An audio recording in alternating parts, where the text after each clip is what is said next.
Do you think Sexy Red is actually sexy? You think her music's sexy? Do you think her visuals are sexy? I'm just trying to see what y'all saying in the comments. Alright, y'all already know I'm gonna keep it a buck. Whether you think she's sexy or not is up to you. But as far as cinema goes, I personally think they've lacked in that appeal.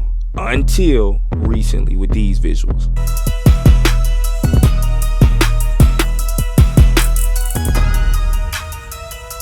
These new visuals are thanks to the combination of director Des Gray and super talented DP Eric Dodson, aka ED, aka my homeboy, aka Dad. That's my dog. Take that. That's my dog. He was the mastermind behind the Hoodrat visual featuring Sukiana, but that wasn't his first interaction with Miss Red. She ain't gonna like that nickname. Actually, that's my ex-wife's nickname. I don't like it either. He was also the killer behind the camera with her visual No Panties. Oh, why does my stomach turn every time I say a name of the song? Anyway, the homie ED has worked with not only Sexy Red, but Summer Walker, K. Michelle, Jacob Lattimore, and not to mention he's worked on a ton of big movies that are coming out later this year. Everything this man touches is just different.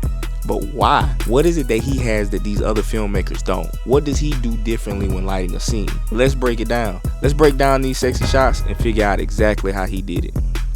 In this particular video, a Hoodrat is one that is definitely out of place in a sense of being at the country club and bringing these particular vibes to that setting, you know. Right. Can you tell me, break down this shot to me? Yeah, man, this is one that, and this is all Sexy Red. She wanted to change the position. We had her in a spot where we thought was best for lighting and just keeping her in a good light. And so, but she on the day she said, "Hey, I want to go down by the hole." There was like the 18th hole was there, and she said, "Hey, I want to do it right there." And obviously, when she speaks, it's like, "Hey, let's do that." And so we pivot and we try to figure out how we can bring this to life and make it happen.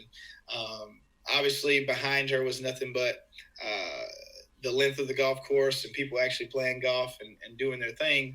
So I was also going to try to incorporate, some type of skyline, some type of greenery, and do a lower angle shot, just based on the performance that I knew she was going to bring to the table. You'll be pretty surprised that this was very minimal.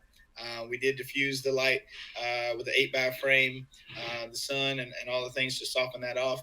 But this is just a nice bounce and a silk and a little bit of neg just to make this pretty.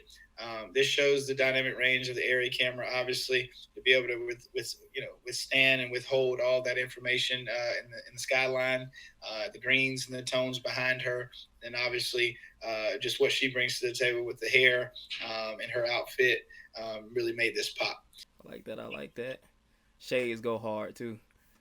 And my biggest question about this one is, how are you lighting this scene, and then how are we not seeing anything in her shades? And lastly, that's a really big hat too. Like, what kind of challenges did that present? Yeah, man. So if anybody knows Sexy Red, or a lot of these celebrities love to wear their shades, their designer shades. Their outfits are really exuberant, and you just got to play to what you've been given from wardrobe. So here, we always try, anytime somebody's wearing a hat or something of that nature, we're always trying to, get the hat in the proper position, not move it too much, because we still want them to be confident in their performance, but just enough so we can get the light where it needs to go. Anytime this kind of happens, I always try to do something a little toppier, because of the fact of that's what's going to keep it out of the shades. But toppier also means I got to have something underneath to bounce the light back into her face, being that she does have a hat on as well. So in this particular instance, there is a window off of camera left. She's walking in from here. We happen to have some good ambient light that was coming in during that time that we ended up shooting. So I didn't need to push too much through there. But then I did have a tube bounce right off of camera left. A tube bounce for us is like a staple to my cinematography style. I'm grabbing a stereo tube with a white card, and I'll bounce it in, and I'll wrap the light around their face, and then let it fall off onto the shadow side. Here, I didn't use the tube bounce. I just used the white card bounce because of the fact of she had the shades on, and you would see the tube. But ambience also played a huge part in this as well. We had nice white ceilings here. I think I had just like a row of 200s just kind of bouncing into the ceiling, which was giving us some nice ambience, and then a strong neg off the right side. It kind of gave us some shape to the image at the end. But that's the way that I go about helping keep fixtures and different things out of people's eyes. I go a little bit top here, I bounce the light back up underneath, and the card is so close to her and underneath her, she's looking over the car, and we don't catch the card in the frame as well. Also, the rehearsals are very important as well. When you're dealing with talent, a lot of times they will do it a little differently, or celebrities in this sense. They're not trained actors per se, so they'll do it differently, but they'll give you pretty much the blueprint and the layout of what they're wanting to do. Taking those notes will understand where the fixture needs to go, get with your G&E team, and place those accordingly to what they did most within the scene. Because it's going to change, but at least you got the layout of kind of what needs to happen. Right.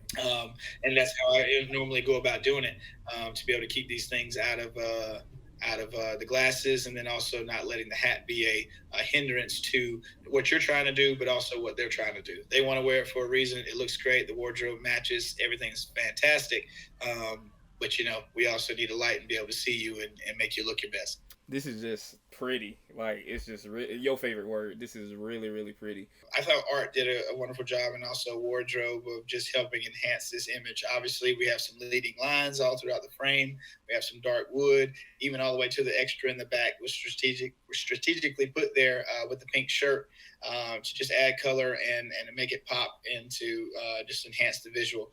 You make a great sense of the accents on the glasses. It's not that we purposely did that. It's just so when our light was there, when we're shooting through, I think, half grid here with a Vortex 8, just to match those windows, we need a little bit more punch. That's what you got in the glasses, and it looks really, really pretty. I think you do speak well when you say, hey, if we change that, it does kind of take it off a little bit. It kind of knocks it down in a sense of, you're looking for those little beautiful accents that are on the table. She has a nice catch light from our source, and it's just really, really pretty. Had a little negative off the left side of camera again, just giving a little shape to the right side of her face and the left side of camera, and it's just really, really pretty. I think we also added a hair light, as you can see, mimicking the fixture that would be above the table, or throughout the course of this restaurant or this country club. So and that gave us nice separation from the backdrop by giving her that hair light. So really, really great, man. I love the images that we were able to pull from this, and again, being as minimal as possible. I think this is one light. This is two lights, a hair light and a key light, and then using the camera and pushing it to its brink to be successful. This is no panties. I actually flew down to Miami for this one. Des called him. She was like, hey, we got another Sexy Red video if you want it, and it's in Miami. So I was like, okay, cool, let's do it. This image is like one of my favorites. I think the light is super soft.